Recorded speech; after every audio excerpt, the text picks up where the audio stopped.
बोलेगा में आपका स्वागत है। मैं हूं आरिश अजहर आपके साथ और आज हम बात करेंगे बेरोजगारी की हर खबर पर के न्यूज की पैनी नजर।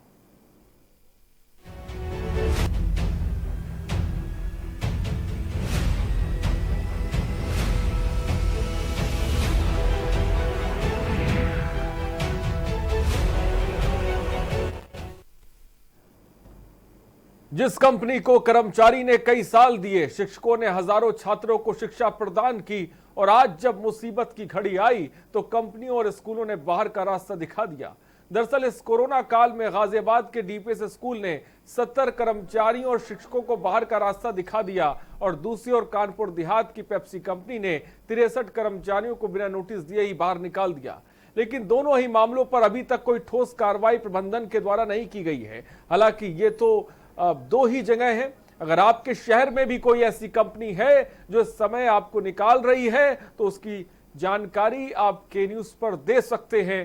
के न्यूज आपकी खबर को उठाएगा। डीपीएस की मनमानी से शिक्षक बेरोजगार। डीपीएस ने 70 कर्मचारियों को निकाला बाहर। कानपुर देहात की पेप्सी कंपनी पर नहीं हुई कार्रवाई। 63 कर्मचारियों को बिना नोटिस किया था बाहर। कर्मचारियों को निकालने वाली कंपनियों पर नजर। बेरोजगारी की हर खबर पर के न्यूज की नजर।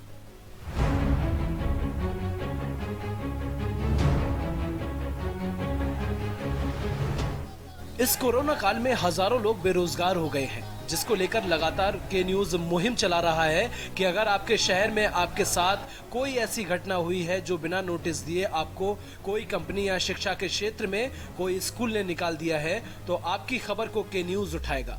दरअसल गाजियाबाद के डीपीएस स्कूल में 70 कर्मचारियों को निकाल दिया था, बिना नोटिस के बाहर का रास्ता दिखा दिया था, जिसके बाद कर्मचारियों ने हंगामा किया था और के न्यूज पर खबर चलने के बाद निकाले गए शिक्षकों और कर्मचारियों के समर्थन में पेरेंट्स भी आ गए और स्कूल प्रबंधन पर कार्रवाई की मांग कर रहा है, क्योंकि जिस तरीके से शिक्षकों को बाहर निकाला गया है अब वो पूरी तरह से निराशित हो गए हैं और उनके बच्चों की शिक्षा भी पूरी तरह से बाधित हो गई है। हालांकि अभी तक कर्मचारियों को निकालने के मामले में डीपीएस पर कोई ठोस कार्रवाई नहीं हुई है। वहीं दूसरी ओर कानपुर देहात की पेप्सी कंपनी का भी यही हाल है। 63 कर्मचारियों को बिना नोटिस के निकाल दिया था, लेकिन अभी तक कोई कार्रवाई नहीं हुई है। हालांकि सरकार बेरोजगारी दूर करने की बात करती है, लेकिन हकीकत में बेरोजगारी दूर तो नहीं हुई है, लेकिन बढ़ जरूर गई है, क्योंकि इस कोरोना काल में चारों तरफ हाहाकार मचा हुआ है और कंपनियां बिना नोटिस के लोगों को निकालने में जुटी हुई हैं। अब ऐसे में सवाल ये उठता है कि जो कंपनियां अपने कर्मचारियों और शिक्षकों को निकाल रही हैं, उनके खिलाफ अभी तक कोई ठोस कार्रवाई क्यों नहीं हुई है? क्योंकि जिस कर्मचारी ने अपने जीवन के कई साल कंपनी को दिए हैं, अब उसके ऊपर कोरोना की मार है, तो कंपनियां बाहर का रास्ता दिखा रही हैं, जो पूरी तरह से गलत है और ऐसी कंपनियों के खिलाफ तत्काल कार्रवाई होनी चाहिए। स्पेशल डेस्क के न्यूज इंडिया।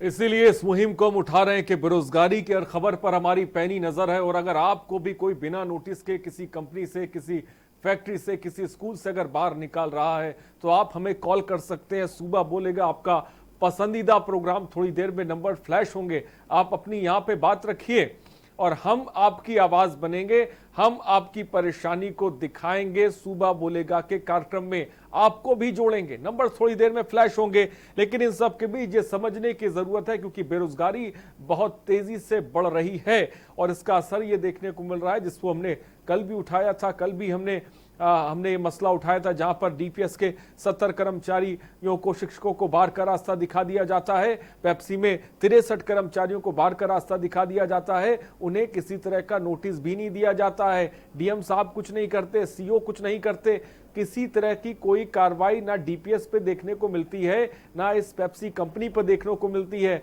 और तमाम दर्शक भी जुड़ते हैं जो अपनी बात रखते हैं, जो फैक्ट्रियों में 15-15 साल से काम कर रहे हैं, कोई 20 साल से काम कर रहा है, उनको भी बाहर का रास्ता दिखाया जा रहा है बिना किसी नोटिस के। तो ये स्थिति इस वक्त सूबे में बन गई है, ये स्थिति इस वक्त देश में बन गई है, और इसीलिए हम इस मुद्दे को उठा रहे हैं क्योंकि ये बहुत बड़ा मसला है। बेरोजगारी दर जो है लगातार बढ़ती जा रही है, रफ्तार बढ़ती जा रही है।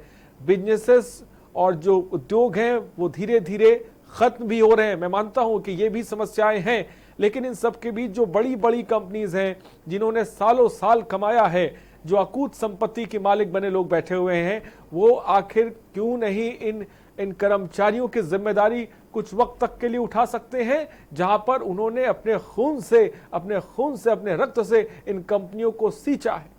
प्रधानमंत्री कहते हैं, सीएम योगी आदित्यनाथ कहते हैं कि हमें इस वक्त साथ लेकर सबको चलने की जरूरत है, जो इस कोरोना काल में सबसे ज्यादा अहम है। लेकिन इस बुनियादी बात को लोग समझने की कोशिश नहीं कर रहे हैं। इस मुश्किल वक्त में भी लोग इस मुश्किल वक्त का फायदा उठाने में जुटे हुए हैं। हमने पलायन का दर्द झेला है। कोरोना काल में हमने देखा बड़ी तादाद में कैसे लोगों ने पलायन किया, क्योंकि उन्हें रोजगार, उन्हें कंपनियों से बाहर निकाल दिया गया। जहां पे वो रेंट पे रह रहे थे, जहां पे वो किराए पे रह रहे थे, किराए देकर, वहां पर भी मकान मालिकों ने किराया नहीं छोड़ा, जिसकी वजह से मजबूरन मेट्रो सिटी से मजदूरों को, श्रमिकों को पलायन करना पड़ा, अपने गांव जाना पड़ा। लेकिन अब हम ये भी देख रहे हैं कि जिलों से भी इस तरह की खबरें आम हो चुकी हैं। या कानपुर देहात की जैसे खबर है, 63 कर्मचारियों को पेप्सी कंपनी ने बाहर निकाल दिया। डीपीएस जैसा ब्रांड जो आप जानते हैं, जिसकी कई सारी ब्रांचेज हैं, वहां से भी 70 कर्मचारियों को बाहर निकाल दिया गया। और हम इस बीच सुबह बोलेगा में इसी पर चर्चा करेंगे, इसी पर बात करेंगे। नंबर्स लगातार फ्लैश हो रहे हैं, आप कॉल कर सकते हैं, अपनी बात रख सकते हैं। डीपीएस की मनमानी से एक तरफ शिक्षक बेरोजगार हैं, 70 कर्मचारियों को बाहर का रास्ता दिखा दिया गया है। कानपुर देहात को की पेप्सी कंपनी ने भी 63 कर्मचारियों को बाहर निकाल दिया है। किसी तरह का नोटिस इन्हें नहीं दिया गया है। लेकिन हैरत की बात यहाँ पे ये है कि इन कंपनियों के प्रबंधन के खिलाफ अभी तक कोई कार्रवाई क्यों नहीं की गई है, जबकि गाइडलाइन बनी हुई है कि आप कैसे किसी को भी इस तरह से बाहर का रास्ता नहीं दिखा सकते। तो आखिर कैसे ये कंपनियां अपनी मनमानी कर रही हैं, और आखिर अधिकारी क्या कर रहे हैं, डीएम क्या कर रहे हैं, यहाँ पे सीईओ क्या कर रहे हैं, ये सब क्या कर रहे हैं? क्यों नहीं इन कर्मचारियों को उनका हक दिला पा रहे हैं, जो इतने लंबे वक्त से कंपनियों में काम कर रहे हैं और उन्हें अचानक बाहर कर दिया जा रहा है। आप सोचिए कि इस मुश्किल के वक्त में जब लोगों के पास रोजगार नहीं होगा तो वो आखिर क्या खाएंगे, कैसे अपने परिवार का पेट पालेंगे। तो ये स्थिति इस वक्त सूबे की बन चुकी है, इसमें कोई दो राय नहीं है।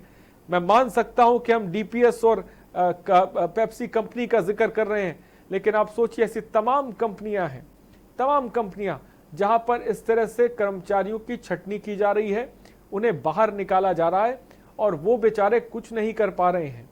सरकार भी कुछ नहीं कर पा रही है, क्योंकि हम देख रहे हैं जिसकी जिम्मेदारी होती है एडमिनिस्ट्रेशन, प्रशासन की, हक दिलाने की, वो भी नहीं साफ तौर पर इन कंपनियों पर कार्रवाई कर रहा है। या डीपीएस स्कूल हो या कानपुर देहात की पेप्सी कंपनी हो, बिना नोटिस दिए ये कंपनियां लोगों को बाहर निकाल रही हैं। नंबर्स लगातार फ्लैश हो रहे हैं सुबह बोलेगा में, आप कॉल करिए, अपनी बात रखिए। अगर आपके साथ भी ऐसा ही हुआ है, किसी फैक्ट्री या किसी कंपनी ने अगर आपको बाहर निकाला है, आप हमसे जुड़िए, हमें अपनी व्यथा बताइए, हम आपकी आवाज को उठाएंगे। सुनील औरैया से एक दर्शक हमारे साथ। सुनील, अपनी बात को रखें। जी सुनील बोले। जी सर, मैं अध्यापक हूँ सर, महाविद्यालय में। जी बोलिए सुनील, आपकी आवाज हम तक आ रही है। जी आ रही है सर। मैं महाविद्यालय में अध्यापक हूँ और वहाँ सर मैं 10 साल से सेवा दे रहा था जी। और अभी मुझे लॉकडाउन के पहले साल से निकाल दिया गया बगैर। कहाँ पे आप सेवाएं दे रहे थे सुनील? जी, क्या स्कूल का नाम है, आप बता सकते हैं? तो सुनील से हमारा संपर्क टूट गया। फिलहाल बहुत बहुत शुक्रिया सुनील हमसे जुड़ने के लिए, अपनी बात रखने के लिए। फिलहाल तमाम दर्शक जो लोग इस वक्त ये चैनल देख रहे हैं, हम इस पर चर्चा भी करेंगे। फिलहाल हमारे साथ इस वक्त जयवीर मावी हमारे संवाददाता हमारे साथ जुड़ गए हैं और सैयद जरीन सामाजिक कार्यकर्ता भी इस वक्त हमारे साथ जुड़ रही हैं और प्रियंका राणा सदस्य हैं अभिभावक संघ से, वो भी इस वक्त हमारे साथ जुड़ गए। सबसे पहले आप सबों का बहुत बहुत स्वागत। सबसे पहले ग्राउंड रिपोर्ट जानने के लिए जयवीर मावी के पास चलते हैं, जो कि गाजियाबाद से हमारे संवाददाता हमारे साथ जुड़े हुए हैं। जयवीर, गाजियाबाद की कल हमने खबर दिखाई, हमने देखा कि डीपीएस स्कूल किस तरह से अपने शिक्षकों के साथ, कर्मचारियों के साथ पेश आ रहा है कि अचानक उसने 70 कर्मचारियों को बाहर निकाल के खड़ा कर दिया। क्या अभी तक इस पूरे मामले पर किसी तरह की कोई कार्रवाई हुई है? क्या अपडेट है इस पूरे मामले पर जयवीर? जी देखिए, जिस तरह की बात जो डीपीएस स्कूल की आई थी, हम इस समय अगर बात करते हैं तो उसी डीपीएस स्कूल के हम बाहर मौजूद हैं। आप तस्वीरों में मेरे पीछे देख सकते होंगे कि डीपीएस स्कूल आपको दिखाई दे रहा। यहाँ पर जो मुख्य दरवाजा है बंद है और बसें यहाँ पर रुकी हुई हैं। आपको बता दें कि इसी विद्यालय के 70 जो कर्मचारी हैं उनमें 30 अध्यापक हैं और 40 के आसपास जो अन्य कर्मचारी हैं, जो अन्य विभाग के लोग हैं, उन लोगों को यहाँ से निकाल दिया गया था। जिसकी खबर चलाने के बाद अब सबसे बड़ी अगर बात की जाए तो के न्यूज की खबर का असर कहा जा सकता है कि जो गाजियाबाद पेरेंट्स एसोसिएशन है, अब वो अध्यापकों के में आई है। अध्यापकों और कर्मचारी हैं, उनके हित की बात संस्था कर रही है और जो अधिकारी हैं, या कहा जा सकता है कि शासन प्रशासन तक इस बात को पहुंचाने का लगातार प्रयास किया जा रहा है। और जो पेरेंट्स एसोसिएशन है, उन्होंने साफ कर दिया है कि वह किसी भी कर्मचारी है उनके अधिकार नहीं होने देंगे, उनको उनकी नौकरी दिलाई जाएगी। उसके लिए लगातार प्रयास यहाँ पर किए जा रहे हैं। को लेकर डीपीएस स्कूल के प्रबंधन से बात हुई, उसके इस तरह के फैसले पर उसके पीछे वो क्या बात रख रहे हैं, वो क्या वजह रख रहे हैं कि आखिर कैसे बिना किसी नोटिस के इन 70 कर्मचारियों को बाहर निकाल दिया गया? गाइडलाइन बनी हुई है, लेकिन उन्होंने ये कैसे कदम उठाया? इसको लेकर डीपीएस का प्रबंधन क्या कुछ कह रहा है? प्रबंधक की बात करें, जो प्रबंधन सामने नहीं आया है और मीडिया से इस प्रबंधन ने पूरी प्रयास कर रहे हैं, तमाम मीडिया कर्मी प्रयास कर रहे हैं कि जो स्कूल प्रबंधन उनका पक्ष जाना जाए। लेकिन अब इस विद्यालय प्रबंधन है पूरी तरह से यहाँ तक कि मीडिया को प्रवेश भी अभी यहाँ पर प्रतिबंधित है। यहाँ पर कोई कर्मचारी मौजूद नहीं है। अगर बात करें तो यहाँ पर अभी आप तस्वीरों में भी देख सकते हैं, सुरक्षा गार्ड भी इसमें मौजूद नहीं है। स्कूल पर ताला लगा हुआ है, किसी भी तरह से यहाँ पर कोई संपर्क किसी से नहीं हो पा रहा है। लगातार प्रयास किया जा रहा है कि उन लोगों से बात की जाए और उनका पक्ष यहाँ पर सुना जाए, लेकिन जो स्कूल विद्यालय प्रबंधन है अपनी बात कहने के लिए सामने नहीं आ रहा है। आप यहाँ पर लगातार सुरक्षा गार्ड मौजूद रहते थे और हर व्यक्ति को यहाँ पर सुरक्षा गार्ड के माध्यम से जानकारी जिस अब कर्मचारियों को निकाला गया है उसके बाद से ही लगातार। लेकिन जयवीर, कल हमारी बात हुई थी सरवन से, जो शिक्षक हैं डीपीएस में, जिनको इन 70 लोगों में उनका भी नाम है, वो कल हमारे साथ जुड़े थे। उन्होंने कहा कि हमारी डीएम साहब से बात हुई है, एसडीएम को हमने पत्र लिखा है इस पूरे मामले को लेकर जो हमारे साथ अन्याय हुआ है। अब जबकि प्रशासन को पत्र लिखा गया है डीपीएस के प्रबंधन को लेकर, तो क्या किसी तरह का एक्शन, कोई कार्रवाई प्रशासन के द्वारा की गई या कोई बात की गई है अब तक? प्रशासन की बात करते हैं तो प्रशासन इस मामले पर अब जुड़ा हुआ है और लगातार प्रशासन इस मामले का हल निकालने का प्रयास कर रहा है।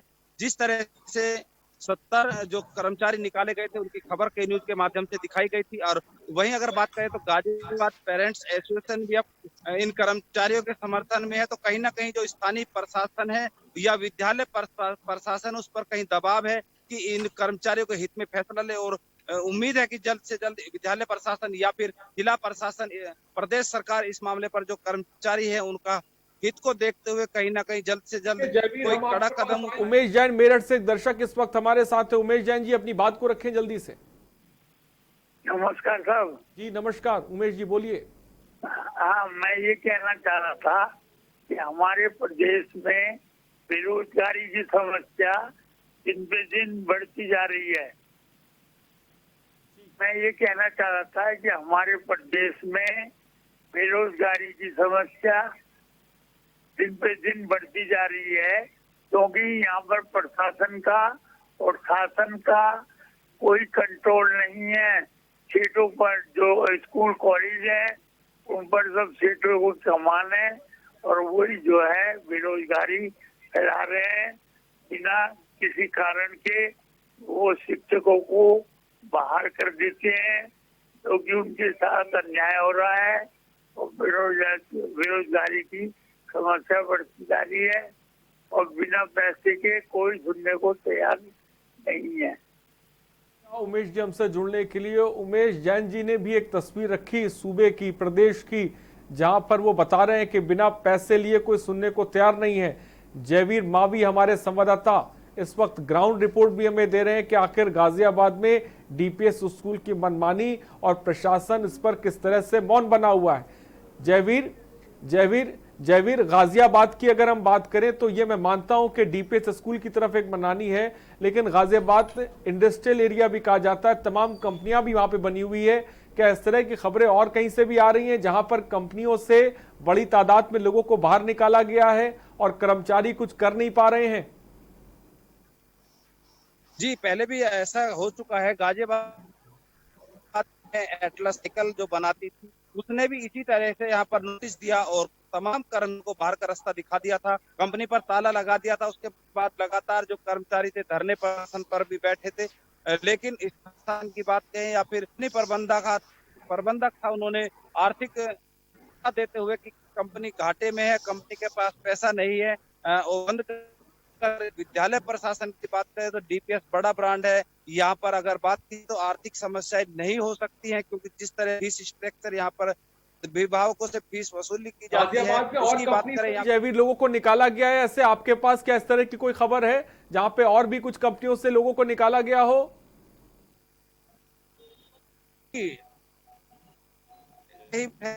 कंपनी जो विश्व की सबसे कंपनी है भारत में, एटलस का बहुत बड़ा देशों तक एटलस कंपनी की जो साइकिल है उनकी सप्लाई होती थी। कोरोना चलते हुए उस एटलस कंपनी को भी गाजियाबाद में इसी तरह से बंद कर दिया गया था, लेकिन वहां पर जो तमाम कर्मचारी थे फैक्ट्री पर ताला लगा दिया गया था। लेकिन की बात करते हैं तो स्कूल पर ताला नहीं लगा। ठीक है, तो जयवीर एक तस्वीर बता रहे हैं जहां पर वो साफ तौर पर डीपीएस स्कूल का भी जिक्र कर रहे हैं। डीपीएस जाना माना ब्रांड है, इसकी कई जगह पर ब्रांचें है, लेकिन आप देखिए किस तरह से 70 कर्मचारियों को बाहर निकाल दिया गया। और हमारे साथ हमारे प्रधान संपादक इस वक्त दुर्गेन सिंह चौहान भी इस वक्त जुड़ गए हैं। दुर्गेन जी, ये तस्वीर है गाजियाबाद से, जयवीर मावी भी हमारे साथ जुड़े हुए थे जो ग्राउंड रिपोर्ट बता रहे थे। डीपीएस स्कूल का भी वो जिक्र कर रहे थे जहां पर 70 कर्मचारियों को एक तरफ निकाला जाता है लेकिन प्रशासन मौन बना हुआ है। ना जाने ऐसे कितने स्कूल हैं, कितनी फैक्ट्रीज, कंपनीज है जहां पर इस वक्त लोगों को बाहर निकाला जा रहा है बिना किसी नोटिस के। ये स्थिति बन गई। सर क्या कहेंगे? बिल्कुल आरिस, बड़ी विद्रूप स्थिति है, वो बहुत ही पीड़ादायक है, कष्टकारी तस्वीर है। जैसे अभी आप दिखा रहे थे डीपीएस का मसला कल हम लोगों ने रखा जनता के सामने। हम जनता की अदालत में गए और जनता की बात जनता की अदालत में ही रखी। हम एक माध्यम है, जिम्मेदार मीडिया है। हम शासन, सत्ता, सरकार और सबको ये बताना चाहते हैं कि जो शासन सत्ता की मंशा अच्छी हो सकती है, इसमें कहीं कोई शक नहीं है, लेकिन जो नीचे की बातें हैं, बात जयवीर बिल्कुल ठीक कह रहे थे कि जो डीपीएस है बहुत बड़ा ब्रांड है, देश भर में सैकड़ों उसकी ब्रांच हैं। सलमान खुर्शीद साहब डीपीएस सोसाइटी के कर्ता धर्ता हैं, जो कांग्रेस के नेता, केंद्रीय मंत्री रहे हैं और सुप्रीम कोर्ट के बड़े वकील हैं। तो क्या ये 2-3 महीने, 4 महीने या 6 महीने की जो स्थितियां हैं, वो क्या अपने शिक्षकों को, जो जिन्होंने अपना खून पसीना दे दिया, अपना जीवन लगा दिया, अपनी जवानी कुर्बान कर दी, ऐसे टीचरों को, ऐसे गुरुजनों को, ऐसे कर्मचारियों को जब वो उम्र के इस पड़ाव में आ गए हैं, जब उनको दूसरी जगह नौकरी नहीं मिल सकती, नौकरियां इस समय आरिस हैं नहीं, लोग निकाले जा रहे हैं। जो लोग सेटल्ड हैं उनको भी अगर निकाल दिया जाएगा तो एक तरीके से समाज में बड़ी भयावह स्थिति होगी और मैं इसे बहुत गंभीर परिणाम के रूप में देख रहा हूं। अगर डीपीएस की बात करें तो कमजोर या ऐसे निरीह लोग नहीं हैं वो जो अपने 30 शिक्षकों और जो 40 कर्मचारियों का बोझ नहीं उठा सकते। डीपीएस इंदिरापुर में एक बहुत बड़ी ब्रांच है। जैसे कल शिक्षक सरवन भाटी से बात हो रही थी, मैं भी देख रहा था जी। तो उन्होंने इस बात को कहा कि हम लोगों ने पूरे 17-18 साल दे दिए, अब इन वर्षों के बाद अब जिंदगी के इस पड़ाव पर है कि बच्चे बड़े हो गए, अगर टीचर जिस स्कूल में पढ़ाता है उसके बच्चों को एजुकेशन की सुविधा भी वहां मिलती है, अब उन्हें नौकरी से निकाल दिया गया तो जाहिर सी बात है कि डीपीएस उनके बच्चों को मुफ्त में तो पढ़ाएगा नहीं। और डीपीएस की एक क्वार्टर की फीस 1 लाख रुपए है, तो वो टीचर जो बेरोजगार है वो 1 लाख रुपए कहां से देगा। तो इस तरीके से दोहरी मार पड़ी, बच्चे सड़क पर आ गए, उनका एजुकेशन चला गया, टीचर सड़क पर आ गया। तो ये बेहद गंभीर मसला है और अभी तक जो गाजियाबाद के प्रशासन को या जो महकमा है उसको जितनी गंभीरता से लेना चाहिए था, मुझे नहीं लग रहा कि उतनी गंभीरता दिखा रहे हैं। बिल्कुल सही कह रहे हैं जी आरिफ, बिल्कुल सही कह रहे हैं दुर्गेश जी के प्रशासन पूरी तरह से बॉन्ड है, वो एक्टिव मोड में नहीं नजर आ रहा है, जिसकी वजह से इस तरह की कंपनियों को शय मिल रही है, इस तरह के स्कूलों को शय मिल रही है। विकास लखनऊ से एक दर्शक हमारे साथ हैं। विकास, अपनी बात को रखें। हाँ सर, मैं ये कह रहा था कि जो टीचर्स को निकाला जा रहा है कॉलेज से, स्कूलों से, ठीक सर, एक तो ऊपर से प्रेशर भी है कि पेरेंट्स को फीस जमा ही करनी है, ठीक सर। जब क्लास में 40 बच्चे हैं, ठीक है, तो आप टीचर्स को किस हिसाब से आप निकालो? पेरेंट्स से फीस भी आप सारी ले रहे हो, आप टीचर्स को निकाल भी रहे हो, तो आपके एक्सपेंसेस क्या? आप स्कूल का एक्सपेंसेस आपका कोई हो नहीं रहा है, आपकी इलेक्ट्रिसिटी यूज नहीं हो रही है, क्या चीज आपकी यूज हो रही है, आपका एक्सपेंसेस बच रहा है। बहुत अच्छी बात विकास आपने कही कि आखिर वजह क्या है इन स्कूलों का बच्चों को निकालना, क्योंकि किसी तरह का कोई एक्सपेंसेस तो है नहीं, उसके बावजूद भी इन शिक्षकों को जो है वो बाहर का रास्ता दिखाया जा रहा है। हमारे साथ बहुत देर से सैयद जरीन भी हैं, प्रियंका राणा भी जुड़ी हुई है। प्रियंका राणा, मैं आपके पास आऊंगा, सबसे पहले सैयद जरीन जी से सवाल ले लेते हैं। सैयद जरीन, ये तस्वीर इस वक्त सूबे में बन गई है, गाजियाबाद की हम खबर पे भी लगातार बने हुए हैं और कानपुर देहात से भी एक खबर है जहां पर 63 कर्मचारियों को पेप्सी कंपनी ने निकाल दिया। मैं मान सकता हूं लखनऊ में भी इस तरह की खबरें हैं जहां पर जो कर्मचारियों को बाहर का रास्ता दिखाया जा रहा है। क्योंकि आप सामाजिक कार्यकर्ता हैं, समाज में रहती, कि आपके जहन में इस तरह का कोई केस आया हो तो आप साझा कर सकती हैं और इस स्थिति को लेकर आप क्या कहेंगी? आरिश, मैं सबसे पहले आपके चैनल का धन्यवाद करना चाहूंगी कि आप लोग समय समय पर जो लोगों की मूलभूत जो समस्याएं हैं उनको लेकर आप अपना टॉपिक बनाते हैं और बाकायदा उस पर एक अच्छी रिपोर्ट तैयार करके आप लोगों को अवेयर करते हैं। प्रशासन में इसकी मांग करते हैं कि अगर किसी के साथ अन्याय हो रहा है, चाहे वो किसी भी तबके का इंसान हो, किसी भी, चाहे वो लेबर क्लास हो, चाहे वो किसी तबके का इंसान हो, तो उसको न्याय उसको मिले, उस तक जो है आप लोग पूरी मजबूत कोशिशें करते हैं। अच्छा, दूसरी चीज मैं कहना चाहूंगी कि जैसे अभी आप बात कर रहे हैं पेप्सी कंपनी की और डीपीएस स्कूल की, तो देखिए पेप्सी एक प्राइवेट लिमिटेड है और जब वहां पर इस तरीके की चीजें कि वहां पर कर्मचारियों को निकाल दिया गया और जो लोगों की देखिए मूलभूत जो समस्याएं हैं, जो इस संक्रमण के दौरान जो लोगों को दिक्कतों का सामना करना पड़ा, जबकि स्कूल्स बंद हैं,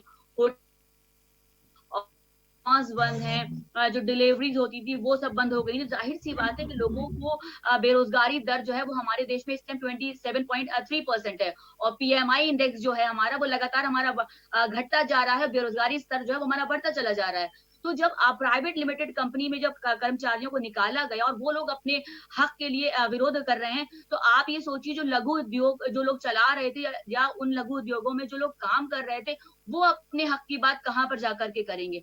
और जब हमें अपनी बुनियादी जरूरतों के लिए सड़कों पर लगातार उतरना पड़े, तो देश किस तरफ जा रहा है और समाज किस तरफ जा रहा है, तो इसके बारे में भी लोगों को सोचना पड़ेगा कि सरकार क्या कर रही, प्रशासन क्यों मौन में है, क्यों नहीं वो अपना एक कदम उठा रहा है, ठोस कदम उठा रहा है। क्योंकि ये देखिए, ये एक बुनियादी जरूरतें हैं। अगर हम ऐसे हर कंपनी अपने कर्मचारियों को ऐसे ही निकाल देगी, तो लोग कहां पर जाकर के अपना जिंदगी का जो भरण पोषण, जो हमारी बुनियादी जरूरतें वो कैसे पूरी करेंगे। तो इसमें प्रशासन मौन है और मैं कहूंगी इसमें सरकार पूरी तरीके से फेल हो रही है, फ्लॉप हो रही है, क्योंकि वो अपनी एक ठोस नीतियां नहीं लाने पा रही है। एक अच्छा वक्त मिला था लॉकडाउन के दौरान सरकार को, तो वो चाहती तो अच्छे ठोस कदम उठा सकती थी लोगों की जिंदगी के लिए, उनको बेहतर बनाने के लिए। या इस तरीके से सही उनको कहा पता। सलीन, इसमें कोई दो राय नहीं कि प्रशासन की भी बहुत बड़ी लापरवाही देखने को मिल रही है। जिस तरह से जो लोगों को, कर्मचारियों को बाहर का रास्ता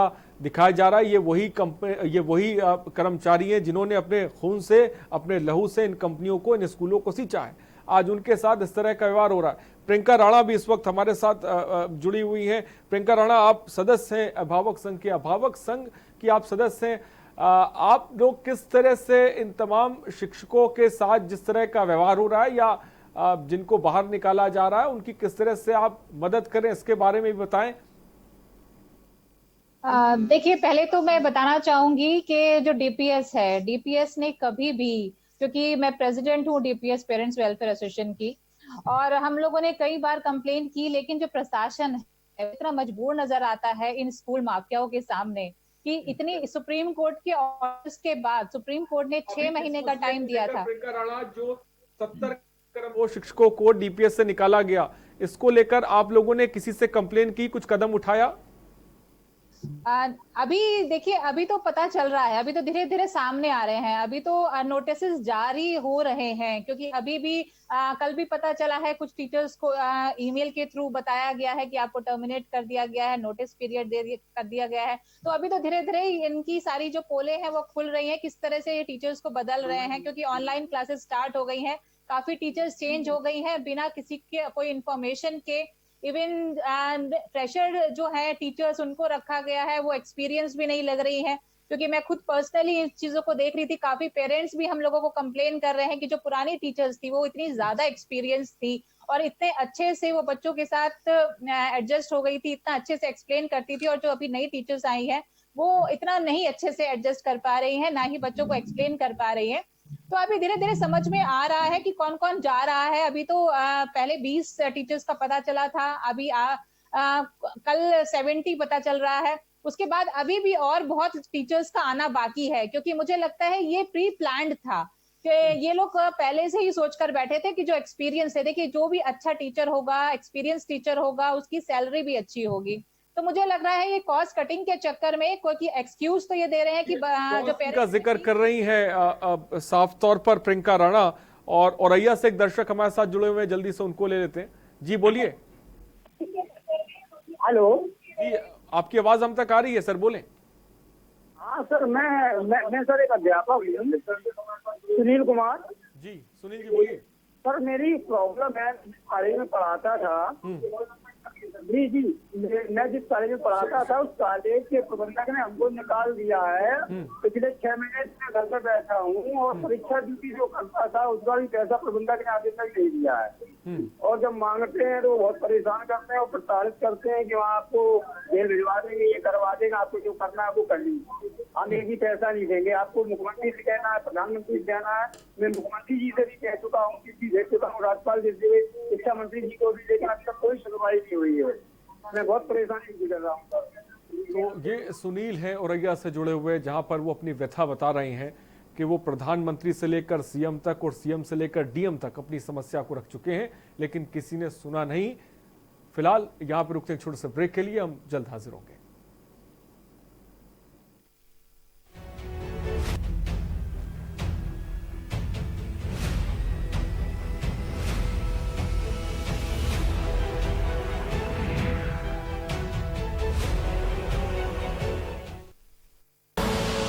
आप देख रहे हैं के न्यूज, खबरों का सारथी।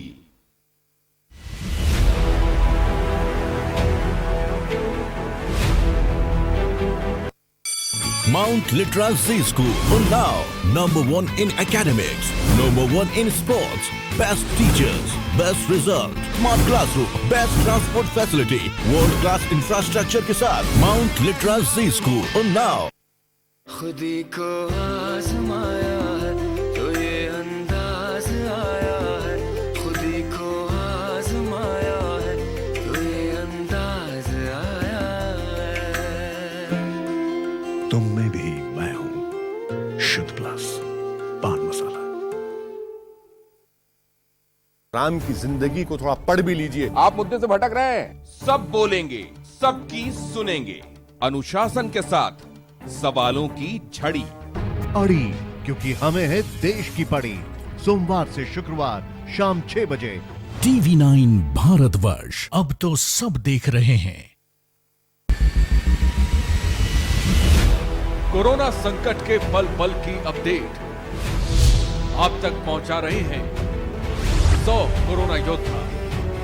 जुनेद अहमद, संजय विश्वकर्मा, आमिर रजा, मोहित कश्यप, मुकेश कुमार, संदीप शर्मा, संदीप गुप्ता, आलोक मिश्रा, कृष्णा, जहीर अहमद, सिद्धार्थ प्रताप सिंह, दिलदार खान, वरुण शर्मा, अजीत गिरी, गोपाल वर्णवाल, सैयद सभी अब्बास, अर्जुन देव वार्ष्णेय, अमित कुमार। न्यूज़ इंडिया, सबसे बड़ी महामारी, सबसे बड़ी कवरेज। सावन में बरसेगी महादेव की कृपा, वैदिक उपाय से मिलेगी महादेव की कृपा। सावन में क्या है पूजा का विधान, इस बार के सावन में क्या है खास। आचार्य लंकेश के साथ सिर्फ के न्यूज इंडिया पर।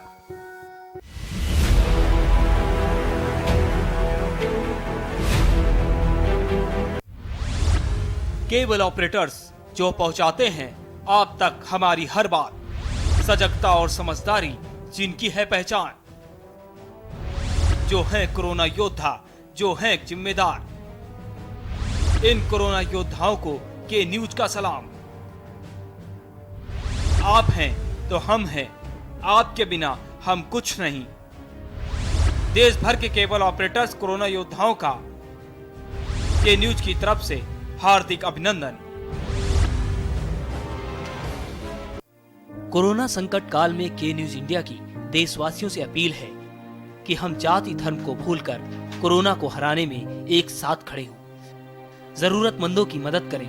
कोरोना के खिलाफ जंग में हम अपना योगदान दें। हम सब मिलकर लड़ेंगे और मिलकर जीतेंगे। आप देख रहे हैं के न्यूज, खबरों का सारथी।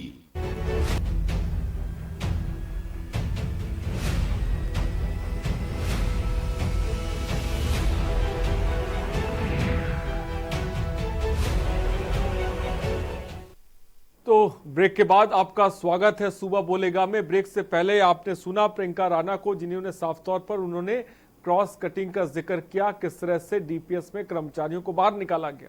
लेकिन उस बीच एक दर्शक आए थे औरैया से, सुनील ने अपनी बात रखी, जहां पर उनको भी 3 महीने पहले एक स्कूल से बाहर निकाल दिया गया, लेकिन उनको सुनने वाला कोई नहीं है। दुर्गेश सर, आपने सुना सुनील औरैया से एक दर्शक जुड़े हुए थे। एक तस्वीर तो यह है जहां पर ये कंपनियां, ये फैक्ट्रियां मनमाने तरीके से लोगों को बाहर निकाल रही हैं, लेकिन एक तरफ सुनील जैसे भी शख्स हैं जहां पर वो डीएम को पत्र लिख रहे हैं, सीएम को पत्र लिख रहे हैं, पीएम को पत्र लिख रहे हैं, लेकिन उनकी कहीं सुनी नहीं जा रही है। बिल्कुल बिल्कुल आरिस, अभी मैं सुनील को सुन रहा था, एक सम्मानित शिक्षक हैं, और जिस तरह वो बता रहे थे कि उनकी सुनवाई नहीं हो रही, मुझे लगता है कि जो सुनवाई का मसला है ये बेहद गंभीर है। चाहे डीपीएस के इन शिक्षकों का मसला हो, चाहे औरैया के सुनील कुमार का मसला हो, चाहे कानपुर देहात के जो कर्मचारी हैं पेप्सिको के, जो पेप्सी की एक जो सब्सिडरी है उसके चाहे कर्मचारियों जो 63 कर्मचारी हैं उनको उनके निष्कासन का मसला हो, ये सब मसले मुझे लगता है इंटरकनेक्टेड हैं। और एक तरीके से जो एक औद्योगिक एनार्की टाइप की मचा कर रखी है। और अपर एडमिनिस्ट्रेशन का जो मसला है, जो जिम्मेदार लोग हैं, चाहे वो श्रम विभाग के लोग हों, चाहे जिला प्रशासन के लोग हों, वो जो आम कर्मचारी, शिक्षक या जो फैक्ट्रियों के कर्मचारी, जो भी लोग हैं, उनके साथ खड़े होने के बजाय वो जो ताकतवर लोग हैं उनके साथ खड़े होना ज्यादा मुफीद समझ रहे हैं। मैंने अभी जैसे प्रियंका राणा जी कह रही थी, बड़ी महत्वपूर्ण बातें वो उठाना चाह रही थी, मुझे लगता है कि आरिस उनको सुनना चाहिए कि बहुत सारे मसले वो उठा रही थी। डीपीएस एसोसिएशन, जो पेरेंट्स एसोसिएशन उसके अध्यक्ष हैं, वो बेहद महत्वपूर्ण मसले उठाना चाह रही थी। तो वो मसले, वो चीजें देखनी होंगी। अब सवाल यहाँ ये उठ गया है, बड़ी बात जो प्रियंका जी की बात से मुझे ध्वनित हो रहा है, वो देखने को मिल रहा है कि जो नए टीचर आ रहे हैं, कास्ट कटिंग के नाम पर जो पुराने टीचर्स की ग्रेजुएटी, उनकी जो तमाम चीजें हैं वो हड़पी जा रही हैं। और इसका नुकसान सीधे सीधे बच्चों पर होगा। बच्चे जो एक तो एजुकेशन कोरोना काल में वैसे ही सब चौपट हो गई है। जो क्लासरूम का एक स्ट्रक्चर था, लाख ये स्कूल्स इस बात को कहें कि वो 21वीं सदी या 22वीं सदी में चले गए हैं, उनके पास ई क्लासेस की बहुत अच्छी व्यवस्था है, लेकिन जहां तक मैं जानता हूं अच्छे से अच्छे स्कूल्स में भी अभी उस स्तर का इंफ्रास्ट्रक्चर या उस स्तर में जो उनके व्यवस्थाएं हैं वो यूज टू नहीं हुई हैं। कोरोना काल में जो शुरुआती दौर में ये हुआ कि केवल फीस वसूली के लिए ये काम किए गए कि ये बच्चों को लेक्चर भेज दिए गए, जहां 5 सब्जेक्ट हैं वहां 1 सब्जेक्ट पढ़ा दिया गया, 2 सब्जेक्ट पढ़ा दिए गए। प्रियंका जी बेहतर बताएंगी, वो एक अभिभावक भी हैं, अभिभावक संघ को भी रिप्रेजेंट करती हैं, सैयद जरीन भी जुड़ी हुई हैं, वही तमाम मसइलात पे मुद्दा जो है उन पर रखेंगी, चर्चा में आएंगी। लेकिन मेरा जो कहने का तात्पर्य ये है कि ये जो जिस ओर सैयद जरीन इशारा कर रही थी, मैं भी उसी ओर इन चीजों को देख रहा हूँ। अगर ये पूरे देश में, हम बात पूरे देश की कर रहे हैं, और जो खासतौर पर जो हिंदी भाषी राज्य हैं उनकी तरफ हम जा रहे हैं, उत्तर प्रदेश के साथ में जो मध्य प्रदेश है, छत्तीसगढ़ है, बिहार है, तमाम जगह इस तरह की खबरें आ रही हैं। तो मुझे लगता है कि अब इस तरह की खबरें आने के बाद शासन प्रशासन जिस तरीके से शांत बैठा हुआ है, वो इस बात का इंतजार कर रहा है कि इनकी आवाज बिल्कुल दब जाए और वो चुपचाप थकार कर बैठ जाएं। ऐसी स्थितियों को इंतजार मुझे लगता है शासन और प्रशासन कर रहा है। सरकार को या जो शासन तंत्र के जो ऊपर के जो लोग बैठे हुए हैं, लखनऊ में बैठे हों, चाहे वो भोपाल में बैठे हों, चाहे वो रायपुर में बैठे हों, चाहे वो पटना में लोग बैठे हों, अब उनको इस तरह के मसलों को देखना होगा। क्योंकि कोरोना काल में अभी तक चुनौती ये थी कि जो भूखे लोग हैं उनको भोजन दे दिया जाए, मजदूरों को उनके घर पहुंचा दिया जाए। इन 2 चीजों के बाद अब हमारा जो फोकस है वो संक्रमण पर किसी तरीके से आया है। लेकिन इस तरीके से जो बेरोजगारी के मसले हैं, जो इस तरीके से ये भुखमरी बढ़ाएंगे, ये समस्याएं बढ़ाएंगे, ये क्राइम बढ़ाएंगे, तो मुझे लगता है कि बेहद गंभीर हो जाना चाहिए। जो कि अभी भी शासन है या श्रम विभाग है वो गंभीर नहीं है। आरिस, ये बेहद चिंता का विषय है। बेशक बेहद चिंता का विषय है सर, और साफ तौर पर नजर भी आ रहा है। वही बात को प्रियंका राणा जी भी कह रही हैं, जयवीर मावी जो कि हमारे संवाददाता ने थोड़ी देर पहले में ग्राउंड रिपोर्ट दी, वो भी इसी चीज का जिक्र कर रहे हैं कि प्रशासन जो है वो उस एक्शन मोड में नहीं आ रहा है। जयवीर, हमने डीपीएस का वाकया सबके सामने है, कल से लेकर आज तक हम इस खबर पे बने हुए हैं। हमारा मकसद है कि जो भी लोगों को, कर्मचारियों को कंपनियों से इस तरह से निकाला जा रहा है वो हमारे साथ जुड़े, इस मुहिम का वो हिस्सा बने। हम उनकी आवाज को सरकारों तक लेके जाएंगे, हम उनकी आवाज को लोगों तक लेके जाएंगे, जो हमारा मकसद है, जिसकी वजह से हम ये मुहिम चला रहे हैं सुबह बोलेगा में। जयवीर, क्या डीपीएस के अलावा भी और ज्यादा स्कूल है गाजियाबाद में जहां पर इस वक्त इस तरह की चीजें चल रही हैं, वहां पे शिक्षकों को निकाला जा रहा है लेकिन उनकी सुनने वाला कोई नहीं है? क्या और कोई वाकया डीपीएस के अलावा आप बता सकते हैं? जी आरिश, जिस तरह आपने अभी बताया है, जो डीपीएस का अगर हम मामले की बात करते हैं, डीपीएस का बड़ा मामला है। एक साथ 70 कर्मचारियों को निकालने की वजह से जानकारी आई है। लेकिन अगर हम बात करें तो तमाम जितने भी शिक्षण संस्थान हैं गाजियाबाद में, लगभग सभी में आलम यही है, जो बसें हैं, जो बसों के ड्राइवर्स हैं, कंडक्टर्स हैं, उन लोगों को तनख्वाह नहीं दी जा रही है, उन लोगों को घर पर बैठाया गया है। वहीं अध्यापकों की बात करें तो जो अध्यापक कैसे हैं, उन अध्यापकों को जैसे कि प्रियंका राणा ने अभी कहा था कि जो कॉस्ट कटिंग है, जो खर्चे हैं, स्कूल प्रबंधन कम करना चाहता है। वहीं स्कूल प्रबंधन की अगर हम बात करें तो शिक्षा माफिया गाजियाबाद में बड़े स्तर पर हावी है, और लगातार जो शिक्षा के खिलाफ प्रियंका की जो टीम है, इन्होंने लगातार यहाँ पर कई बार धरने प्रदर्शन किए, हमने कवरेज किया है इनके धरने प्रदर्शनों को। तो लगातार जो शिक्षा माफिया है, बड़ी बात है जयवीर, बड़ी बात है। प्रियंका राणा की इस मंच से हम तारीफ करते हैं कि ऐसे अभिभावक, ज्यादातर जो अभिभावक हैं वो बच्चों के फेल करने के डर से, उन्हें स्कूल से निकालने के डर से वो डरकर घर में बैठ जाते हैं। प्रियंका राणा जैसी महिलाएं और ऐसे अभिभावक, इनको नमन है। ऐसे अभिभावक अगर खड़े हो जाएं तो ये स्कूलों की मनमानी मुझे लगता है कि बंद हो जाएगी। और जो कर्मचारी निकाले गए हैं, जो लोग अन्य लोग हैं, जो कर्मचारी, शिक्षक, जो भी है, मुझे लगता है कि जब लोग सामने आएंगे, निकल कर सामने आएंगे, वो चाहे शिक्षक हो चाहे अभिभावक हो, इस मुहिम में जो शिक्षकों की मुहिम है, जो शिक्षकों को निकाला गया है, इसमें अभिभावक संघ ने जितनी संजीदगी के साथ में शिक्षकों का साथ दिया है, ये काबिले तारीफ है। और प्रियंका राणा जैसी जो अभिभावक हैं, उनसे मुझे लगता है कि पूरे देश के अभिभावकों को कम से कम सबक लेना चाहिए, और कम से कम वो प्रेरणा का स्रोत हैं कि आप अपनी आवाज तो बुलंद कीजिए। घर में बैठकर कि मेरा बच्चा फेल हो जाएगा, उनके बच्चे को निकाल देंगे, उसके हाथ में टीसी थमा देंगे, किसी न किसी को साहस करना पड़ेगा व्यवस्था सुधारने के लिए। प्रियंका ने बहुत महत्वपूर्ण बात कही कि सस्ते टीचर रखकर, कम पैसे देने वाले जो अनट्रेंड टीचर हैं उनको रखकर बच्चों को पढ़ाया जा रहा है। ऐसा भविष्य कैसे होगा? सिर्फ बात डीपीएस की, अभी चूंकि मसला आया डीपीएस का आया है इसलिए हम लोग डीपीएस की बात कर रहे हैं, लेकिन के न्यूज का मंच पूरे देश के जो राज्य हैं, जो भी लोग हैं, चाहे कर्मचारी, चाहे फैक्ट्रियों से निकाले गए लोग हों, चाहे जो दफ्तरों से निकाले गए हों, नोएडा जो उत्तर प्रदेश का एक हिस्सा है, बड़े पैमाने पर वहां छटनियां हुई हैं, तनख्वाहें 30% कर दी गई हैं, जो यातनाएं दी जा रहे हैं वो बिल्कुल अभी बाहर निकल कर नहीं आ रही। लेकिन हम ये मंच आमंत्रित करते हैं, जैसा कि लगातार आप भी कह रहे हैं, के न्यूज का मंच ऐसे जो लोग हैं, सताए लोगों के लिए है। हम आवाज उनकी बुलंद करेंगे। हम चाहे वो उत्तर प्रदेश की सरकार हो, चाहे मध्य प्रदेश की सरकार हो, चाहे राजस्थान की सरकार हो, चाहे बिहार की सरकार हो और चाहे केंद्र की सरकार हो, इन सरकारों ने बिल्कुल सही करा। हम उनकी आवाज बनेंगे, जिसके लिए हमने इस मुहिम को तूल दी है, इस मुहिम को उठाया। फिलहाल मनोज गोरखपुर से एक दर्शक हमारे साथ हैं। मनोज, अपनी बात को रखें जल्दी से। जी, सबसे पहले तो मैं एक बार फिर आपके चैनल को धन्यवाद देना चाहता हूँ कि आपने एक जनता से जुड़ा हुआ एक मुद्दा उठाया। बाकी आज की डेट में कोई भी जनता की बात करने को तैयार नहीं है। लोगों का ध्यान भटकाने का पूरा उद्देश्य चल रहा है, मीडिया का भी। कहीं ना कहीं जो बेरोजगारी भारत में बहुत तेजी से बढ़ रही है, साथ ही साथ जितनी भी ऑर्गेनाइजेशन हैं आज की डेट में वो डाउन साइज करने के लिए उन्होंने इसको एक अपॉर्चुनिटी समझा। इस कोविड-19 को उन्होंने एक अवसर के रूप में समझा और अपने खर्चे को कम न करते हुए एम्प्लॉइज को रिट्रेंच करना या उनको ले ऑफ करने का एक सिंपल सा जरिया बनाया।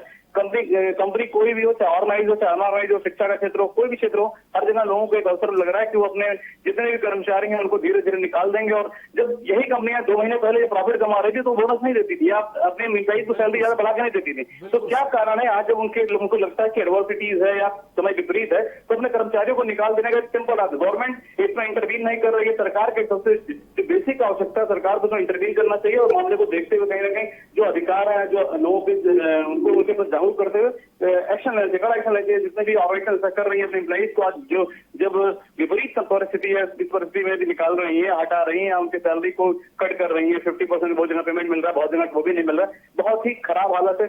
हमको लगता है जितने भी सेक्टर है, हर सेक्टर को सही से रिव्यू किया जाए तो जो निजी क्षेत्र का कर्मचारी है सबसे ज्यादा परेशान और सबसे ज्यादा सफर कर रहा है। बहुत अच्छी बात मनोज आपने कही। यही कंपनियां थी जब ये प्रॉफिट में होती थी तो इन्हें बोनस नहीं देते थे ये कर्मचारियों को, लेकिन आज देखिए जब मुश्किल का वक्त आया है तो कर्मचारियों को बाहर का रास्ता दिखा दिया। प्रियंका राणा, आप क्या कहेंगी? आप क्योंकि आप अभिभावक संघ से जुड़ी हुई हैं, मैं आपसे जानना चाहूंगा कि इस लॉकडाउन के दौरान या अनलॉकडाउन के दौरान आपने किस तरह की स्कूलों की मनमानी देखी, वो किस तरह की मनमानी स्कूल कर रहे हैं, किस तरह से अभिभावकों को परेशान कर रहे हैं, किस तरह से टीचरों को परेशान कर रहे हैं, इसके बारे में थोड़ा सा बताएं प्रियंका राणा। देखिए, पहले तो थोड़ा समझना पड़ेगा क्योंकि इतने सालों से अभिभावक जो हैं वो लगातार आपको फी देते आए हैं, स्कूल को जो मनमानी वो फी मांगते आए हैं, हम लोग देते आए हैं।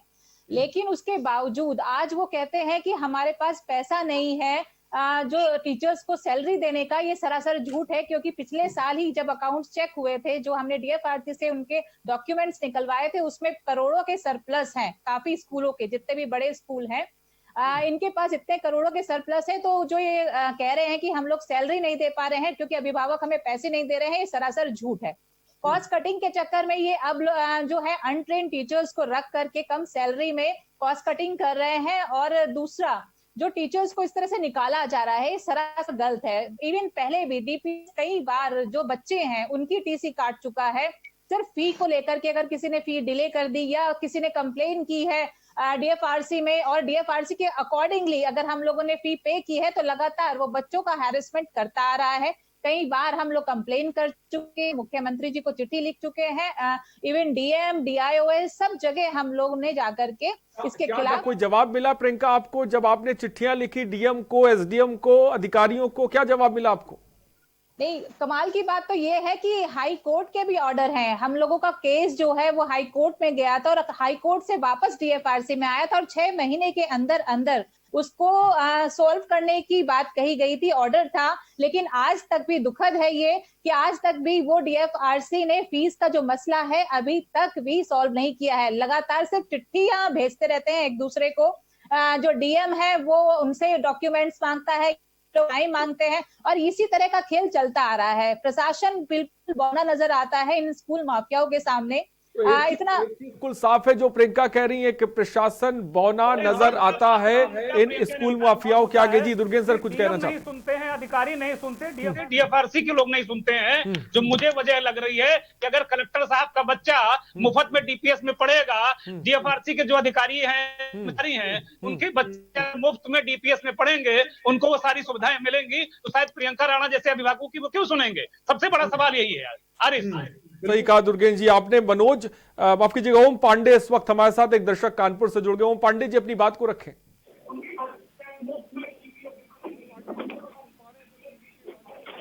प्लीज जल्दी से अपनी बात को रखें। हाँ जी नमस्कार, बहुत बहुत धन्यवाद के न्यूज ने मुझको अवसर दिया। मैं सिर्फ ये कहना चाहता हूँ, हमारी उत्तर प्रदेश की जो सरकार है वो इस समय प्राइवेट संस्थाओं पर थोड़ा ध्यान देने की आवश्यकता है, क्योंकि प्राइवेट संस्थाएं इस कोरोना महामारी को एक अवसर मान रही हैं, अपने कर्मचारियों को हटा रही हैं, जिससे कि उनको इस लॉकडाउन पीरियड की सैलरी न देनी पड़े। ऐसे बहुत से लोग हमारी जानकारी में हैं जो बेचारे परेशान हैं और उनको लॉकडाउन की अवधि में कुछ भी पैसा नहीं दिया गया और उनको हटा दिया गया या घर बैठने को कहा गया है। और उनसे कहा गया है कि आप अपने नए अवसर देखिए, यहाँ पर आगे आपको कुछ चांस मिलने की कोई खास उम्मीद नहीं है। तो मैं सिर्फ अपनी यूपी गवर्नमेंट से ये निवेदन करना चाहता हूँ कि इन प्राइवेट संस्थाओं पर जरा अंकुश लगाने की कृपा करें और ध्यान दें जरा कि इस तरीके से मनमानी की जा रही है, टीचरों को डराया भी जा रहा है कि आपकी नौकरी जो है, आप अगर ज्यादा किसी का सहारा लेंगे, आप कहीं शिकायत करेंगे तो आपको दिक्कत होगी। तो मैं बस ठीक है जी जी ध्यान दें, अंकुश लगाने की कोशिश करें, सबको निकाला जा रहा है धीरे धीरे करके। जी बहुत बहुत शुक्रिया ओम पांडे जी हमसे जुड़ने के लिए। ओम पांडे जी ने भी अपनी व्यथा साफ तौर पे जाहिर की और प्रशासन से, सरकारों से गुहार लगाई है कि आपको एक्शन लेने की जरूरत है, सख्त कदम उठाने की जरूरत है, लेकिन वो दिन दूर नहीं कि स्थिति बहुत ज्यादा बिगड़ जाए, जो इस वक्त बिगड़ती हुई नजर आ रही है। जिस तरह की बात प्रियंका राणा कह रही हैं या जिस तरह की बात साफ तौर पर जयवीर जैसे हमारे संवाददाता ग्राउंड रिपोर्ट जो दे रहे हैं, लेकिन सैयद जरीन हम देख रहे हैं, आपने सुना, तमाम कॉलर्स इस वक्त जुड़ रहे हैं, अपनी बात रख रहे हैं। ऐसा लग रहा है कि इस मुश्किल के वक्त को ये स्कूल माफिया अवसर में बदलना चाहते हैं, एक कंपनी अवसर में बदलना चाहते हैं। आरिश, मैं एक चीज ये कहना चाहूंगी कि देखिए ये जो समस्या है ये एक बहुत गंभीर समस्या है। जिस तरीके से लोग बेरोजगारी की तरफ बढ़ रहे हैं, बड़े बड़े उद्योग बंद हुए जा रहे हैं, एक बड़ी तादाद में जो कर्मचारी उनको निकाला जा रहा है, चाहे स्कूल हो, चाहे वो बड़ी बड़ी कंपनीज हो, चाहे वो एक बड़ा पलायन आपने अभी प्रवासी मजदूरों का भी देखा। तो देखिए अगर इसके आप जड़ पर जाएं तो हमारा देश जो है एक बहुत बड़ी मानसिक जो बीमारी से डिप्रेशन कहते हैं, तो डिप्रेशन की तरफ जा रहा है। एक तो पहले से ही हमारे देश में जो डिप्रेशन दर था वो काफी बढ़ा हुआ था, लेकिन जो लॉकडाउन के दौरान, इस महामारी के दौरान जो लोग मेंटल अपना जो उनका एक मानसिक संतुलन है, भाई जब आपको रोजगार नहीं मिलेगा, आप अपने काम से अचानक आपको बिना किसी नोटिस के निकाल दिया, हर जगह लेटर लिखेंगे लेकिन उसके बावजूद भी आपको कोई जवाब नहीं मिलेगा, आपको कोई सहायता नहीं मिलेगी, तो जाहिर सी बात है कि इंसान एक मेंटल डिप्रेशन में आएगा। तो उससे अपराध भी बढ़ेंगे, उससे लोगों का जो एक मेंटल लेवल है वो भी डाउन होगा, तो कहीं और एक आत्मविश्वास की कमी भी लगातार आती रहेगी। तो अगर विरोध करना पड़े और हम सड़क निकल के आने के बावजूद भी हमें कहीं से कोई असर न दिखाई दे और हमारी कोई मदद ना प्रशासन करे न कुछ कोई और करे, तो जाहिर सी बात है कि एक भयावह स्थिति जो है वो हमारे सामने को निकल कर आएगी। हमारे जो है वो इसका परिणाम साफ तौर पर खबरें देखने को मिल रही हैं और जो दर्शक इस वक्त हमारे साथ जुड़ गए हैं। दुर्गेश जी, अब हम देखते हैं 3:30 बजे हर दिन प्रेस कॉन्फ्रेंस होती है यूपी सरकार की, लेकिन दूसरी तरफ हमारे सामने ये भी खबरें मुबाएं खड़ी हुई हैं जहां पे तमाम कॉलर्स अपनी बात भी रख रहे हैं। क्या सरकारों को ये खबरों के बारे में कोई इल्म नहीं है, उनको कोई जानकारी नहीं है, वो प्रेस कॉन्फ्रेंस में इन चीजों का जिक्र नहीं कर सकते हैं कि आखिर ये स्थिति तो बनती जो जा रही है उस पर सरकार की तरफ से क्या कदम उठाए जा रहे हैं? कोरोना संक्रमण क्या आरिस बिल्कुल आपने वाजिब मुद्दा रखा है।